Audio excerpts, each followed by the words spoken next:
भारत के सबसे ताकतवर इस्लामिक संगठन कौन से हैं जिनकी मांग के आगे सरकार को भी झुकना पड़ता है। इन संगठनों की एक आवाज से पूरे देश में हाहाकार मच जाता है। सारे मुसलमान अपने हक की लड़ाई के लिए एकजुट हो जाते हैं। इन इस्लामिक संगठनों में देश के बड़े बड़े कद्दावर, राजनेता और कई महान उद्योगपति भी शामिल हैं। देश के विकास में भी इन इस्लामिक संगठनों ने बढ़ चढ़कर सहयोग किया है। आज की इस वीडियो में हम भारत के 5 सबसे ताकतवर इस्लामिक संगठनों के बारे में बात करने वाले हैं। बस आप वीडियो के आखिर तक हमारे साथ बने रहें। नंबर 1, जमीयत उमेला ए हिंद। ये भारत का सबसे पुराना इस्लामिक संगठनों में से एक है, जिसकी स्थापना सन 1919 में की गई थी। इस संगठन ने आजादी के आंदोलन में कांग्रेस पार्टी के साथ कदम से कदम मिलाया और ब्रिटिशर्स की नींद हराम कर दी। जमीयत उमेला ए हिंद एक ऐसा संगठन है जिसने आजादी के दौरान भारत के बंटवारे का कड़े शब्दों में विरोध किया था। ये संगठन भारत की धर्मनिरपेक्षता का सम्मान करता है। आज तक कई बड़े राजनेता इस पार्टी में भारत को दिए हैं और इस संगठन के साथ देश भर में 1 करोड़ से अधिक लोग जुड़े हैं। ये इस्लाम धर्म की देवबंदी विचारधारा को मानता है। जमीयत उमेला ए हिंद देश में 3000 से अधिक प्राइमरी स्कूलों का संचालन करता है और इस संगठन के देश में 1700 से अधिक कार्यालय मौजूद हैं, जहां आम लोगों की समस्याओं का समाधान किया जाता है। इस संगठन द्वारा देश में शिक्षा को बढ़ावा देने का काम किया गया है, जिस कारण भारत सरकार द्वारा कई पुरस्कार से भी इसे सम्मानित किया जा चुका है। साल 2008 में ये संगठन 2 गुटों में बंट गया था, लेकिन 14 साल बाद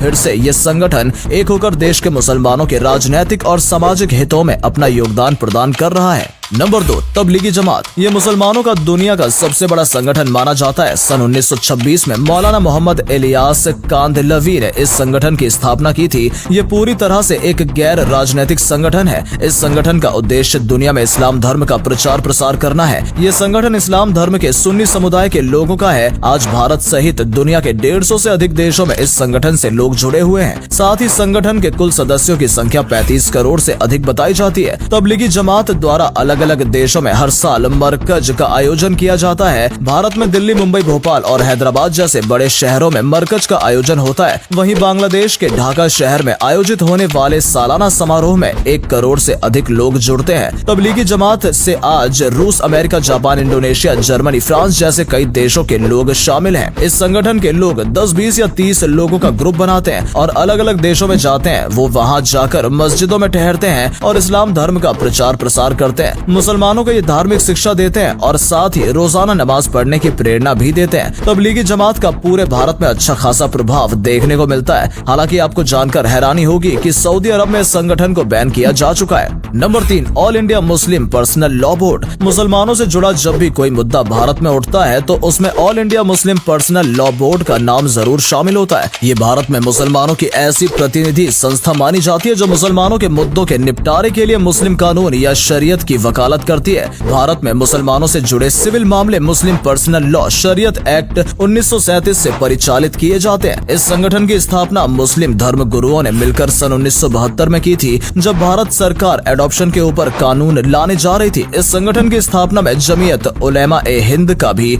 महत्वपूर्ण योगदान रहा था। मुस्लिम पर्सनल लॉ बोर्ड ने सरकार के फैसले का कड़ा विरोध किया। इसके अलावा भी 50 से अधिक सरकार के शरीयत विरोधी कानूनों का ये संगठन विरोध कर चुका है। असदुद्दीन ओवैसी भी इस संगठन से जुड़े हैं। यूनिफॉर्म सिविल कोड और नागरिकता संशोधन कानून का भी मुस्लिम पर्सनल लॉ बोर्ड द्वारा विरोध किया जा चुका है। बाबरी मस्जिद की पैरवी भी कोर्ट में इस संगठन के द्वारा ही की गई थी। ये एक ऐसा संगठन है जिसमें शिया, सुन्नी और अन्य सभी जमातों के मुसलमान एक साथ एक मंच पर काम करते नजर आते हैं। मौलाना राबे हसवी नदवी पिछले काफी समय से इस संगठन के अध्यक्ष बने हुए हैं। Number 4, AIMIM। AIMIM भारत की सबसे बड़ी राजनीतिक पार्टी मानी जाती है। इस पार्टी का पूरा नाम ऑल इंडिया मजलिस ए इत्तेहादुल मुस्लिमीन है और ये भारत के सबसे ताकतवर इस्लामिक संगठनों में से एक है। इसकी स्थापना सन 1927 में ब्रिटिश भारत के हैदराबाद राज्य में नवाबों के द्वारा की गई थी।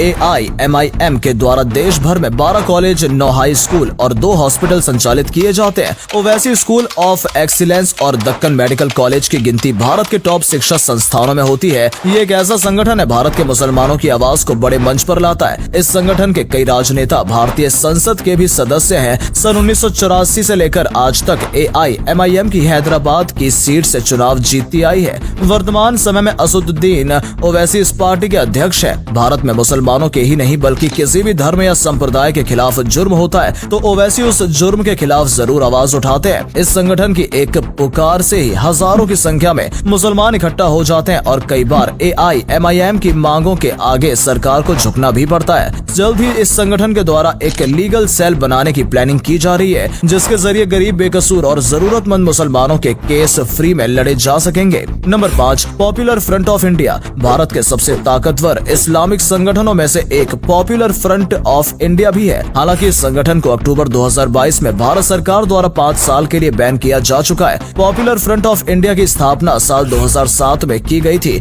इस संगठन का उद्देश्य भारत में मुसलमानों की आवाज को जोर शोर से उठाना और उनके हक के लिए लड़ना है। लेकिन धीरे धीरे ये संगठन कट्टरवादी धारा को बढ़ावा देने लगा। देश में कई जगह हिंसा भड़काने के आरोप इस संगठन के ऊपर लग चुके हैं। पिछले कई सालों से पॉपुलर फ्रंट ऑफ इंडिया को बैन करने की मांग की जा रही थी और कई राज्य पहले ही इस संगठन को बैन कर चुके हैं। केरल और कर्नाटक की राजनीति में इस संगठन का अच्छा खासा प्रभाव माना जाता है। देश के 23 राज्यों में इसके सदस्य मौजूद थे और 15 राज्यों में से इसके हेडक्वार्टर्स मौजूद हैं। बहुत से लोग इसे मुसलमानों का RASAS संगठन भी कहते हैं। इसकी कट्टरवादी विचारधारा इस्लाम धर्म के विपरीत है और यही वजह है कि कई मुसलमान भी इस संगठन का विरोध करते हैं। इस संगठन के कई आतंकवादी गतिविधियों में लिप्त होने की बात भी सरकार को पता चली है, इसलिए इनके कई ठिकानों पर सरकार ने छापेमारी की और सदस्यों को हिरासत में भी लिया। हालांकि इस संगठन के कई स्कूल और कॉलेज आज भी देश में संचालित किए जाते हैं। दोस्तों, इसके अलावा भारत में मुस्लिम राष्ट्रीय मंच, ऑल इंडिया सुन्नी कॉन्फ्रेंस, मुस्लिम इंडिपेंडेंट पार्टी और वक्फ बोर्ड जैसे अन्य कई इस्लामिक संगठन हैं जो इस्लाम धर्म के प्रचार प्रसार के साथ साथ मुसलमानों के हक के लिए अपनी आवाज बुलंदी के सामने उठाते हैं। पूरे विश्व में सबसे अधिक मुसलमान आबादी के मामले में भारत दूसरे स्थान पर आता है। हर धर्म के लोगों को अपनी आवाज उठाने और सम्मान से जीने का अधिकार प्राप्त है और यही सुनिश्चित करने के लिए संगठनों की स्थापना की जाती है। आज भारत जिस मुकाम पर खड़ा है उसमें मुसलमानों का भी अहम योगदान रहा है। आजादी के आंदोलन से लेकर देश के विकास तक हर क्षेत्र में मुसलमानों ने भारत को बहुत कुछ दिया है। उम्मीद करते हैं कि आपको हमारी आज की ये वीडियो पसंद आई होगी। अगर हाँ तो वीडियो को अधिक से अधिक लाइक और शेयर करें और जो मुसलमान भाई या बहन हमारी ये वीडियो देख रहे हैं, अगर आप किसी संगठन से जुड़े हुए हैं तो उसका नाम कमेंट सेक्शन में जरूर लिखें। आज के लिए इतना ही, आपसे फिर मिलेंगे एक नई वीडियो के साथ। धन्यवाद।